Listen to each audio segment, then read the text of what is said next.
Parlays, player props, and predictions. The 4Ps are back for week 4 in the NFL. Today, we're going to talk about 5 player props that I love this Sunday and that you should consider betting on. And then we'll talk about a moneyline parlay and wrap it up with the first touchdown score in the Chiefs versus Buccaneers Sunday night football game. My name is Austin from Calling Our Shot. I appreciate you for coming out to this video. We are on a change of scenery. We'll be back in the normal place for future videos. But the last time you saw me for Thursday night football, we had a great night. We cashed our Jamar Chase prop. We cashed a Joe Mixon first touchdown score prop at plus 600. We even cashed the Bengals minus 3.5 spread. If you're curious what my favorite spread picks are, go check out this thumbnail, this video. You can go check that one out. It'll be pinned at the end of this video in the comment section down below.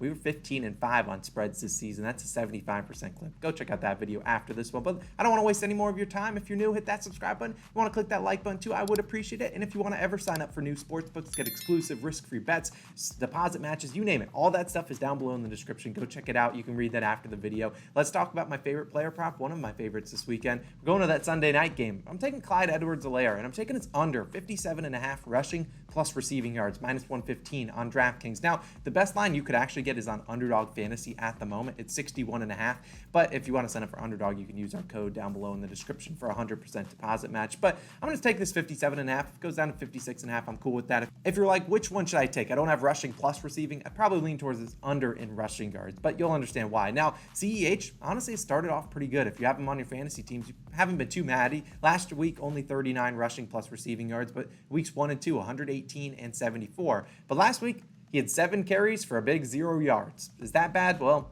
it's not good. And so you could go with rushing. That's kind of why I lean rushing over his receiving yards. But there's 2 things that we got to talk about. Number one, the Buccaneers defense, very good. One of the best defenses in the league, and it's been showing that and proving that over the first 3 weeks of the season. And you look at the 3 weeks, they've only allowed 1 running back to hit this over, and that was actually Mark Ingram. He did nothing in the air, had all rushing yards, 58 to be exact, just barely going over this. But they faced Aaron Jones, they faced A.J. Dillon, Ezekiel Elliott, Tony Pollard, all capable running backs of hitting this over. All went far under, and they've allowed the 5th fewest rushing yards this season, and no running back has more than 14 receiving yards versus Tampa Bay. You look at Levante David, Devin White. Those guys are coming to be flying out of the backfield to go tackle CEH as they're going to be the ones guarding him. So I don't see CEH making them miss. I don't see him getting a ton of receiving yards. It's reasonable that you look at his receiving yards line. It's like 19.5. He's easily soared over that in all 3 games. I don't think he soars over that tonight on Sunday Night Football. So I really like that under. And then number 2, CEH isn't playing a lot of snaps through 3 weeks. 36, 42 and 45% of the snaps so far this season. So he's not on the field a bunch. You look at last in 2020, only had 37 rushing yards and 2 receiving yards versus the Bucs.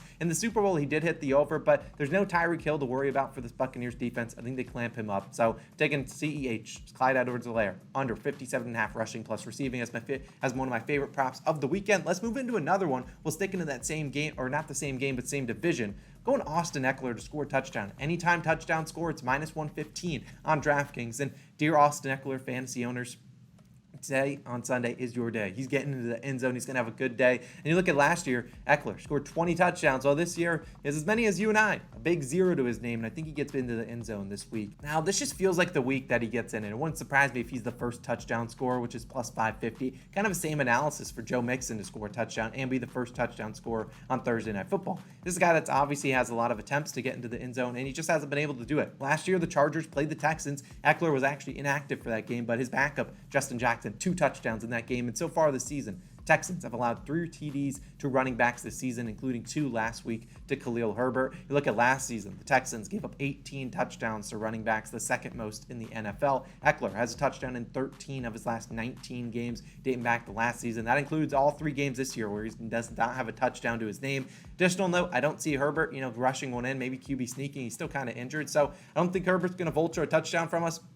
I think Ekeler finds his way into the end zone. We're getting minus 115 on DraftKings. Sign me up. I love Austin Ekeler this weekend. Let's move on to a different game for my third prop because I'll be taking Courtland Sutton over 65.5 receiving yards, minus 115 on PointsBet. Now, I'd probably play this up to about 69.5, but so far this season, you've seen Sutton crush this line in all 3 games, 72, 122, and 97 receiving yards, and they've all been against decent defenses. Now, the Raiders, not what I classify as a decent defense. One of my spread picks is in this game, so definitely go check out that video after this one. But look, Raiders have allowed the 7th most passing yards this season. Sutton's reception line sitting at 4.5, and it's juiced on the over, about -160, probably even worse on the over right now. And so far since 2019, Sutton has when games that he has 4 or more receptions, hit the over in 65% of those games. He's had 23 such career games. And look, he only has 4 receptions, would still cash the under, which is plus money on a lot of books. So I think he's going to do it. I mean, Sutton's numbers and targets are insane. 7, 11, and 10 targets so far through the first 3 weeks.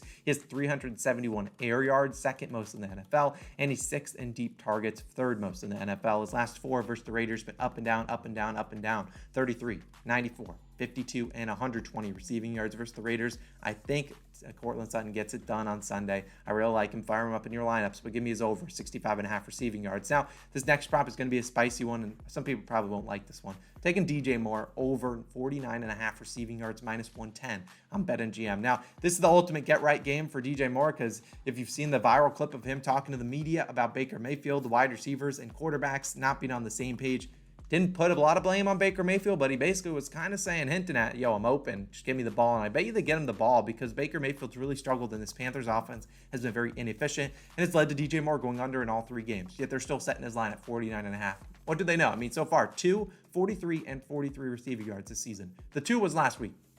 Well, he can't get any worse than that, right? Like, I mean, 1 or 0 yards would be worse, so he's got to go up. But the Cardinals allowed the 3rd most passing yards this season. The Cardinals also have allowed 7 wide receivers / tight ends, pass catchers, to have 50 or more receiving yards versus them, and they've allowed 2+ in every single game this season. Christian McCaffrey, their star running back, will he play on Sunday? I don't know, but even if he does play, obviously he's going to be a little bit limited. He obviously missed a couple practices this week, limited with that quad injury. So even if he does get out there, he's not playing a full complement of snaps, and we see DJ Moore kind of take over some of those pass catching responsibilities that Christian McCaffrey has. Panthers, come on. Got no playmakers. They need DJ Moore to go out there. A guy that's had 1,100 or more yards in 3 straight seasons. He's got to get going, and I think he gets going on Sunday. Give me DJ Moore over 49.5 receiving yards. And my final player prop is a very popular one. It's going to get juiced. Curtis Samuel. We're taking his over 4.5 receptions. It was -115 on DraftKings. Probably isn't that anymore, but I'd still take it at 4.5. I would not probably take it at 5.5 unless it's good plus value. Let's talk about Samuel. So far, 8, 7, and 7 receptions on 11, 9, and 10 targets. So he's been crushing it. And the Commanders are finding ways to get the ball out of Wentz's and into Samuel's before Wentz gets sacked or throws an interception. And you've seen his average depth of target, Samuel, that is 3.5 yards. Like, that's terrible. That's very low, but that's great for our receptions line, because we don't need him going out and getting 40-yard catches left to right. We just need it could be 1 yard, it could be negative yards. It doesn't matter as long as it's a reception. And the Cowboys secondary has been reluctant to get beat deep. They're playing really soft coverage, and we saw Sterling Shepard had 5 receptions last week before he obviously got injured in one of those final plays. And we saw T and Jamar Chase obviously both have 5 or more receptions, yet going under 71 yards in their week 2 matchup. And I just look at the Commanders. You don't want to see Wentz sitting back there, see Micah Parsons just feasting and sacking him left and right. You don't want that. And you look at it, we've seen running backs combined for 4 or more receptions in all 3 games versus the Cowboys this season. And while Curtis Samuel is not a running back, he's going to be basically used as one out of the backfield, throwing screens to him. And so I think Curtis Samuel certainly gets it done. I'm taking his over 4.5 receptions. Now, here's a recap, because I love all of you. Here's our 5 favorite props I just talked about. If you want to take a screenshot, maybe you want to go to your book after this. Here, I'll give you a smile. There you go. There's your screenshot. Now, there's a couple other leans I did consider. Now, I'll put them up on the screen. These are just leans. I don't really want to force a lot of props. We're only in week 4. We obviously struggled out of the gates. I mean, not terrible, but, it's kind of hard still with not a lot of data on these defenses and offenses. So here's a couple leans. You can do whatever you want with them. You'll see exactly, you'll probably see why I like them. Now, let's move on to a moneyline parlay time. That's what you guys came for. And last week, we were so close. We had 3 teams win: Titans, Broncos, Vikings, and the Patriots lost. It was plus 1255. They couldn't get it done. This week, we're going a little bit more conservative, but I'm going Chargers, Giants, Bills, and Cardinals. Now, only sprinkle on this is plus 633. The Chargers need a bounce back against the Texans. They obviously got spanked by the Jaguars last week. I think they bounce back versus Houston. Now, the Giants versus Bears is a sketchy one. The Giants don't have a lot of receivers to their name, but I don't trust the Bears offense. They barely can do anything. Hopefully, they let Justin Fields finally throw it, but I don't trust him a whole lot. Now, the Bills versus Ravens, that's going to be one of the best games on the slate, one that I'll be heavily watching, but I think the Bills are the better team in that matchup, and I think they get it done. I don't see them losing 2 straight. Maybe it's a close game. Maybe they don't cover. Maybe it's a 1 or 2 ball, 3 maybe point ball game. I don't know what the spread's going to move to by kickoff. And then the Cardinals versus the Panthers. I know this is a little bit of an upset here, but Panthers, I don't know what they're doing. I hope DJ Moore gets it done, but their offense, I don't think, is capable of winning 2 straight games. I think the Cardinals get a bounce back, and I think they win that one after they lost. And, the Cardinals are great on the road. So that's the money line parlay, plus 633. Only sprinkle on it. It's a money line parlay. Super hard to predict in the NFL these days, but I do like all of those teams. Now, let's talk about what you guys came for, the first touchdown score. It's Sunday Night Football. We're all ready to go to bed, but we're staying up to watch this game, and we want a first touchdown score. Now, the last time I took a first touchdown score, Joe Mixon, he was plus 600 and he got it done. This week, we're going for more value. We're going plus 2,200. We're going to a tight end, and it's not Travis Kelce because I'm taking Cameron Brate to score the first touchdown, plus 2,200 on DraftKings. Now, this could have better odds in different books. Doesn't really matter to me. Maybe it goes down, but I do think Cameron Brate has a good chance. Now, let's talk about it. Obviously, the value, he's probably not going to get it, but maybe if he does, we're going to go crazy on Twitter. Make sure you follow us. But you look at last week, Jelani Woods at the Colts, 2 touchdowns versus Kansas City.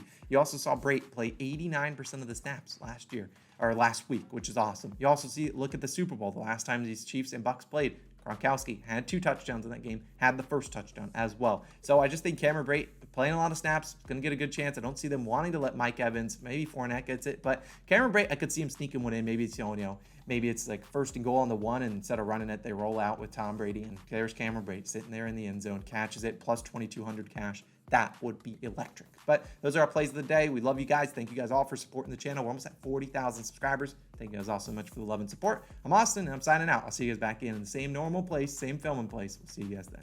Peace.